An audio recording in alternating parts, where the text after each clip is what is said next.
right, cool kids. Now, I'm not in Holland anymore. I'm in London. New background, same book. We are in chapter 16. Here we go. I'll do anything, Daniel. You know that, anything. Joel's voice shook with earnestness. His eyes in the flickering lamplight were fixed on his friend's face. The three sat crouched in the narrow passageway of Joel's home. Earlier that day, Daniel had received a summons by messenger from Rosh. He had climbed to the cave and then, after a brief conference, had gone straight to the city. Shortly before dark, Joel and Thea had crept through the passageway to join him. Daniel brought with him the long-awaited orders from Rosh to Joel. At first, waiting in the dark passageway, Daniel had battled with his own jealousy. That Joel should have the first chance to act, while he himself, the one who had brought Joel in as a recruit, should stand aside and wait? But now he was beginning to see the thing reasonably. This was only the beginning. Rosh needs some information, he told his eager friend. You're the only one who can get it, Joel. You know your way around the city and everyone is used to seeing you. None of the rest could get near. What does Rosh want? I'll get it. Whatever it is. Daniel told him, his voice echoing the contempt with which Galileans always spoke of the Tetrarch, the half-Jew Herod Antipas, who had been appointed to rule over them, and of the extravagant city he had built on the sea. Okay, so I'm going to stop right here. Joel is just about to tell him what's going to happen and what Rosh wants him to do. So he's kind of thinking with disdain about the person he's just about to talk about. Herod is entertaining a special legation from Rome. While they're at Tiberias, they plan to come up to Capernaum for a day or so to inspect the garrison here. For some people, the rich ones who toady to Rome, that will be a great occasion. Mattathias, the banker, is giving a banquet for the whole legation, and some of the richest men in Capernaum will be there. Mattathias would do anything to gain favor with the Tetrarch, said Joel with scorn. How does Rosh know about the banquet? Don't ask me how. He has his own ways. What he wants to know is what others will be there, the names of all of them, and the day and the time when the banquet will take place. Joel nodded. I can see why. It would give us a good idea which men would be against us. Any Jew who would eat at the Tetrarch's table. That's it. We need to know our enemies as well as our friends. Is that all I have to do? Just find out those things? Joel looked disappointed. You may not find it so easy. Rosh didn't have any idea how you'd go about it. He left it all to you. How will I get word to Rosh? Asked Joel, looking flattered. I'll take care of that. Bring what you find to me or send it by one of the band, someone we can trust. I'll see that it gets to Rosh. Joel's eyes began to sparkle at the thought of intrigue. Let's see, he began. It doesn't really help that people know me here. That kind would hold their tongues because of father. I don't think I'd find out a thing. Besides, Mattathias and father don't speak to one another. No, the servants are the ones to talk to. If I could get in with the servants, if I could sell something. Fish, Thea broke in. You could get all the fish you want from Simon and Andrew. At moments like this, caught up in the same excitement, the brother and sister were unmistakably twins. Good idea, Joel flashed. I'll get a basket full of extra fine ones and peddle them for a good price. I can say I'll take orders for any special occasion. You know how the kitchen slaves talk about a party. I'm sure it would work. Struggling with envy again, Daniel sat silent. Joel was too excited to wonder why he, the youngest of the group, should have been given this assignment. The truth was, Daniel knew, Rosh had no one else to send. The band in the mountain boasted more muscle than wit. How far would he get himself with his smith's shoulders and his country manners? Joel had to be the one. Then, watching Joel's rapt, flushed face, Daniel felt not envy but unexpected misgiving. If anything went wrong, he glanced at Thessia. Her eyes met his, and in them he saw his own doubt suddenly mirrored. Joel, he said, you don't have to do this. Rosh has no right to order you. Why hasn't he? If he asked you, it's different with me. Why is it different? I'm a nobody. You have your future to think of, and your father and mother and Thessia.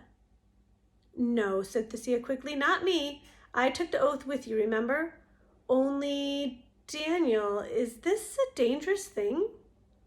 Stop fussing, both of you, said Joel with new importance. Let me think. I can get the fish early before it's light. But suppose father finds out I'm not in school. Perhaps I could ask him for a holiday. Thessia leaned forward. Joel, I have an idea. What if you and Daniel were seen going out of the city tomorrow morning? Suppose you passed the guards and even spoke to them. So if we needed, people could swear they had seen you. Wouldn't that leave you free to do anything you like? Joel stared at his sister, and then his face came alive like hers. Thace, why didn't I think of it? Would you do it? Honestly. You know I would. As always, Daniel was baffled by the swiftness with which these two caught up with each other's thoughts and left him stumbling behind. I don't see, he said, annoyed. Joel laughed. We've done it plenty of times in the past just for the fun of it. When we were little and her hair was short, we used to change clothes, and sometimes we fooled the neighbors, the nearsighted ones at least. Of course, she's shorter now, but unless we stand side by side, who would notice? Daniel caught on. You mean? Of course, Joel interrupted him as he did his sister without realizing it. Thace wears my clothes, and with her hair back under the turban, who's to know she's not a boy? Then you two go about together. I'll arrange for a day off. You could go, somewhere out of the city would be best, where we're not too well known. We'll go to visit Leah. I've been wanting to for days. In the face of their enthusiasm, Daniel's scruples melted. Before he crept out of the passageway and set out for the village, the three had agreed to meet the next morning by the boats of Simon and Andrew. Before dawn, Daniel joined the farmers on the road to the city. At the harbor, the usual crowd waited hopefully by the fishing boats. As he drew nearer, two boys moved from the rest and came to meet him. One was a sturdy, barefoot fisherman in a rough cotton tunic, his throat and arms bare. The other made Daniel gasp. Beneath a close-bound turban was half hidden a second Joel. Younger, smooth-faced, more finely drawn, but with the same lustrous eyes. Thessia tipped back her head for Daniel's scrutiny in a gesture that reminded him of Leah. All right, so the first boy is Joel, and the second boy is Leah. It's not quite so perfect as it used to be, she admitted cheerfully. We'd better keep away from the marketplace. Once out of town, I'll be safe. Both brother and sister were relishing their conspiracy. Their high spirits made his own doubts seem worse. Joel had already arranged for a consignment of fish and had them hidden under a half-upturned boat, packed under fresh green leaves in a woven basket. Presently, he set off with a swaggering step and a wide grin. Then Thessia took control with a brisk efficiency that surprised Daniel. We'll go this way, she directed. We won't be so likely to meet anyone. Aren't you going to wait? Daniel asked, surprised. Jesus will be here soon. A slight cloud darkened her face. No, she said, not this morning. I'd rather get out of the city. I thought you meant to be seen. Yes, well, I don't want to meet anyone face to face. She hurried him along unfamiliar streets toward the gates of the city. For a time, they walked in silence, and then Thesia spoke. "It isn't really that I'm afraid to be seen," she said honestly. "I didn't want to wait for Jesus. I didn't want to see his face when he saw me like this." Daniel was surprised. Then he remembered, dimly, the ancient law that forbade a woman and man to wear each other's garments. "Are you worried about the law?" he asked. "I don't think Jesus—" "Oh, the law?" she replied.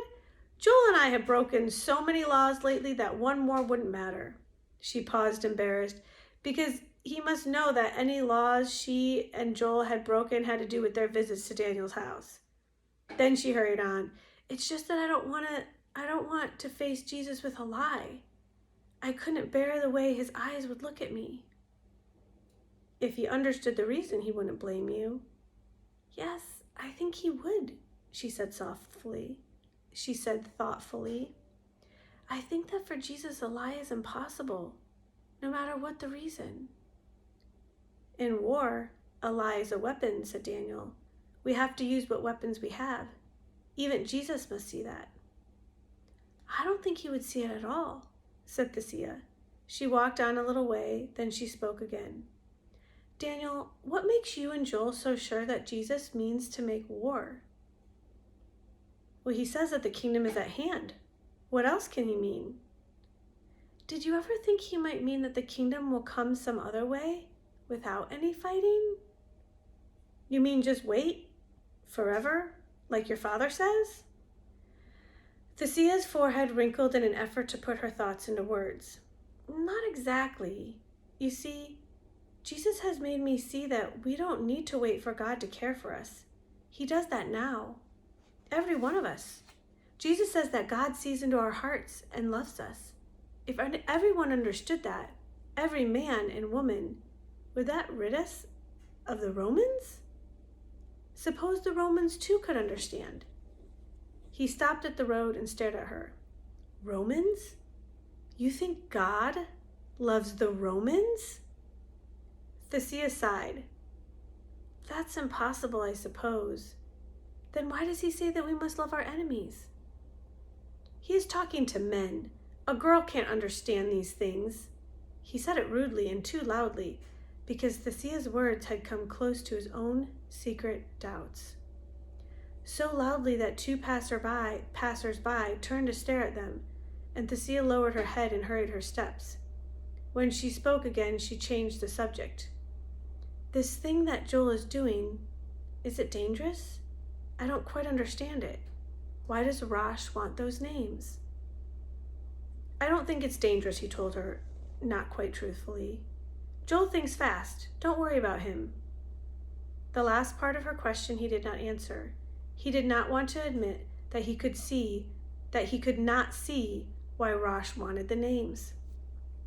Thesia was only too willing to accept his assurance, and at once she was confident again. They left the stone houses behind them, passed through the wall of Capernaum, taking special care to greet the sentries, and took the broad road that led north into the hills. All at once, Daniel's muscles tensed. He had seen, just ahead, two figures in the familiar metal helmets, two soldiers resting beside the road, their heavy packs in the dust. One of them sat on the stone wall, his spear leaning beside him. The other was adjusting the strap of his sandal, but he glanced up now, and Daniel saw that it was too late even to consider turning back. "They're sure to speak to us," he cautioned Thesia under his breath. "What if they do?" she asked. "That's what I came for, to be seen." "All the same, you let me do the talking." The two soldiers watched their approach with interest. "The gods have done us a favor after all," one of them said. "Didn't I predict it?" "It's more than you deserve," said the other, "but who's to question the gods? Here, boy." With a snap of his finger, he indicated the two packs. A quick upward jerk of his elbow made his orders clear. Black anger rose in Daniel. He knew well enough the law that allowed a Roman to command that a Jew carry his burden for 1 mile. But the man didn't live who could make him shoulder a Roman pack. He looked squarely at the shoulder, then he spat deliberately. The blow across his mouth came instantly and staggeringly, but he did not lower his head. The second soldier got to his feet, easily, carelessly, his eyes watchful. There was a stifled gasp. Then Thessia very quietly stepped forward and lifted one of the packs. It was heavier than she expected, and she paused a second, then made another try, and hoisted it awkwardly to her shoulders. The soldiers waited. Daniel stood in helpless fury. Then, for the first time in his life, he bent his neck to the Roman yoke and picked up the second pack. He wanted to weep for shame. The blood pounded in his temples. He did not know which he hated more, the two girls or the two soldiers, or the girl who walked beside him, who had tricked him into this humiliation. He looked at her from the corner of his eye. She was walking at a fair pace, only a light stagger betraying the effort. Let her stumble, let her fall, and see if he cared. In a moment, he looked sideways again. He saw the drops of moisture that clung to her forehead and trickled down her chin. Suddenly, shame for her flooded over his own. Thessia. Put it down, he muttered, shifting closer to her. I'll take mine on and come back for it. Nothing of the kind, she panted. Keep quiet, don't talk. The two soldiers ambled behind them, chatting good-naturedly to each other, as though the two pack-bearers were mules. Finally, they reached the milestone. By rights, the soldiers could have made them go on, since they had taken the burdens well within the limits of the last stone. But Thessia's pace had become irksome, and it was obvious that, though willing, she could do no better. So the owner of her pack shouldered it himself, and less willingly the other let Daniel off also, with a parting blow on the ear for his sullenness. They strode ahead along the road, and Thessia sank down on the grass, rubbing her shoulders. Are you all right? Daniel asked finally, not looking at her. No thanks to you. What possessed you, Daniel? Daniel scowled down at the road. The very sight of them makes me lose my head. Filthy foreigners, if you hadn't been with me. You'd have lost your silly head for good. How would that serve your country? All right, he burst out. I made a fool of myself. Do you want to go back now? Certainly not, she sprang to her feet. I want to see Leah. They went on, Daniel keeping his eyes on the road ahead, but presently stealing a furtive look at the girl beside him. Daniel discovered that she was looking directly at him. I might as well be honest, Daniel, she said unexpectedly. Back there, I was proud of you. Scared to death, but proud too. If I were a boy, I hope I'd have the courage. The frank words took Daniel by surprise. He could feel the pleasure of them spreading warm as wine along his veins. He had never had much praise in his life. He didn't know what to make of it. As they climbed the first rise from the plain, a breeze stirred their hot faces. On every side, the land stretched brown, their hot and parched under the summer sun. Here and there, a solitary thresher still moved in a field, tossing the grain in great forkfuls into the air, letting the breeze catch the chaff while the heavy grain fell back to the ground. Presently, they reached the village. Outside his own door, Daniel knocked and called out, and presently the bolt inside was quietly drawn back. As Daniel pushed open the door, Thessia stood back. I have brought a friend of yours with me, Daniel announced. Leah, from the corner where she had retreated at the first glimpse of an unfamiliar figure, stared out into the road, then her face lighted. Thessia, she cried. Why are you dressed in Joel's clothes? Thessia came into the room laughing and pushing back the hot turban with relief. It's lucky everyone doesn't have your sharp eyes, she said. You won't give me away, will you? It's a sort of game we're playing. Leah came forward slowly. Daniel never plays games, she said soberly. What a pity, said Thessia lightly. Joel and I pretend all sorts of things, but I'll tell you a secret. Your brother does know how to smile. Quite nicely, actually. He doesn't always hide behind that fearful scowl. Unexpectedly, Leah giggled, and then both girls were laughing. Scowling more fiercely than ever, Daniel stamped into his shop, but he left the door open behind him. In Thesia's light-hearted presence, Leah was a different girl altogether. As he worked, Daniel caught, between the hissing of the forge and the blows of his hammer, the sound of their voices, and over again Leah's soft laughter. When he crossed the room for a tool, he could see them, the two heads, dark and fair, bent over a bit of sewing. He found a good many excuses for walking across that shop that morning. At noon, they ate their meal together. Leah spread out with pride the hard bread and the olives and the inferior dates, not knowing how meager the fare really was. With every bite, Daniel remembered the fine white cloth, the damask couches, the wine in alabaster cups. But Thesia seemed to have forgotten. What was there about her, he wondered, a sort of naturalness that made her seem without the slightest effort to belong, no matter where she happened to be? On the mountains, in the luxury of her own home, among the fishing boats, her gaiety touched him with a special grace. Her gaiety touched with a special grace everything around her. Leah had begun to clear the dishes when some sound distracted her. Daniel, leaning back on his elbows, only half awake in the heavy heat, caught first the look on his sister's face. She was staring through the open door of the shop, and a deep flush was rising slowly from her throat to her pale temples. Daniel sat up. Then he caught the flash of sunlight on a helmet. The pleasure of the moment exploded like a bubble. In an instant, he was on his feet. He flung himself into the shop and slammed the door shut behind him. He had thought he had seen the last of the blonde Roman. What had brought the man back? Curse him, too, for choosing to bring his work in the heat of the day. In a black humor, he blew up the fire. When the shadows began to lengthen in the little room, they all knew with regret that the visit must end. Before they set out for the city, Daniel took Thesia into his shop. "You have brought so many gifts to Leah," he said, trying to choose his words carefully. "Would you let me give you one? Would you let me give one to you?" He reached into a deep niche in the wall and drew out a small object wrapped in a fragment of Leah's blue cloth.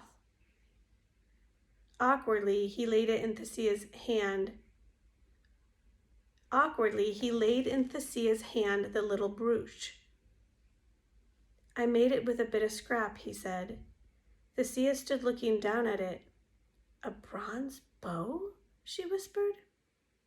"Do you remember? It was you who thought of it that night, that the bronze bow might mean some impossible thing, the thing we could not do alone.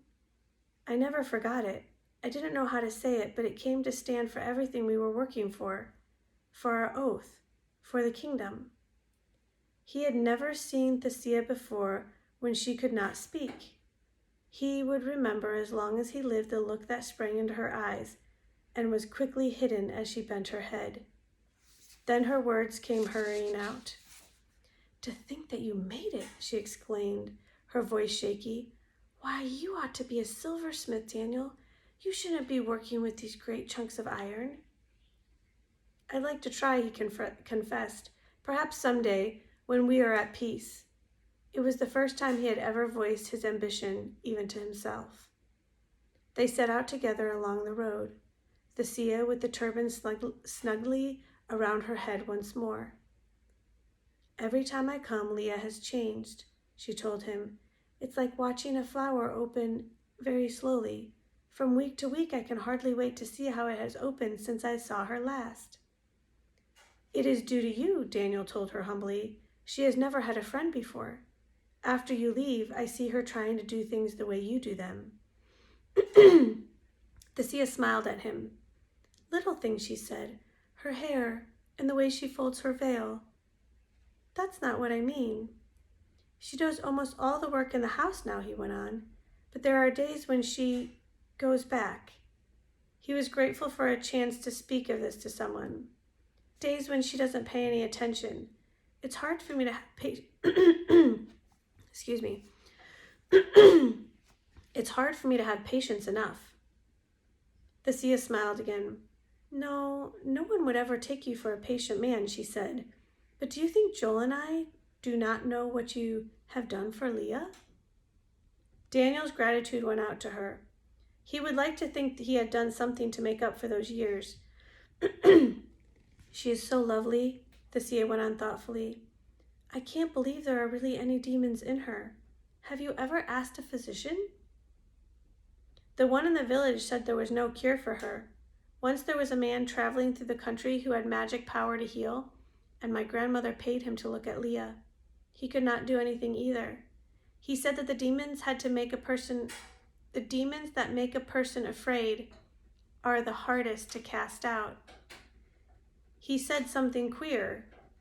Leah was only a child, but he said that she did not want to be made well.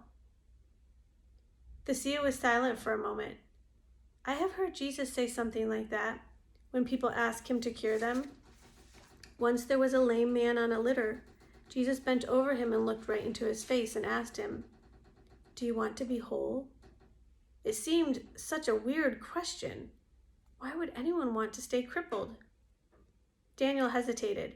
This was something he had thought about walking alone in the dark, silent road from Bethsaida. He was not sure of his own thoughts. Haven't you ever wondered, he attempted, what good it is for them to be healed, those people that Jesus cures?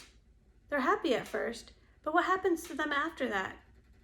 What does a blind man think when he has wanted for years to see and then looks at his wife in rags and his children covered with sores?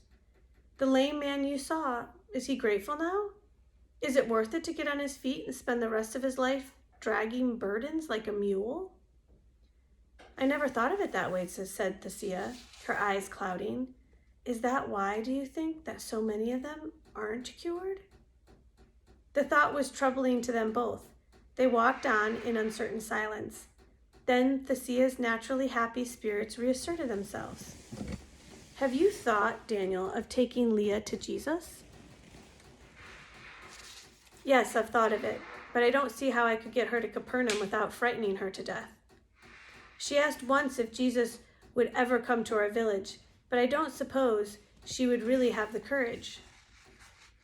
When he comes, if she will not go out to him, then you must ask him to come to your house with you. He often goes with people, you know. To the centurion's house or to some rich man's. Do you really think that would make the slightest difference to Jesus? No, I guess it wouldn't. But somehow I wonder. It's the same as the lame man. It's not much of a world, is it? Is it worth trying to bring Leah back into it? Thessia stood still on the road. Yes, she cried, and Daniel was astounded to see that tears had sprung into her eyes. Oh, Daniel, yes! If only I could make you see, somehow, that it is. All this, she exclaimed, the sweep of her arm including the deepening blue of the sky, the shining lake in the distance, the snow-covered mountain far to the north. So much. You must look at it all. Daniel, not just at the unhappy things. Suddenly she reached out and touched his hand. Look, she whispered. He lifted his head and followed her gaze. Overhead, barely discernible against the blue of the sky, a long gray shadow hung suspended. Cranes, hundreds of them, were passing into a great phalanx. They wheeled and caught the sun, flashing light from banks of white feathers with a shimmering like the snow on the mountain. Motionless, the two watched till the line slowly melted into the distant air. Thessia let out her breath. How beautiful, she sighed. It is beautiful just to be alive in Galilee. Daniel looked down at her. Her head was still thrown back, her lips parted. He could see the pulse beating under the smooth ivory skin. And somehow the line of her throat was one with the long, slow arc of the birds in flight.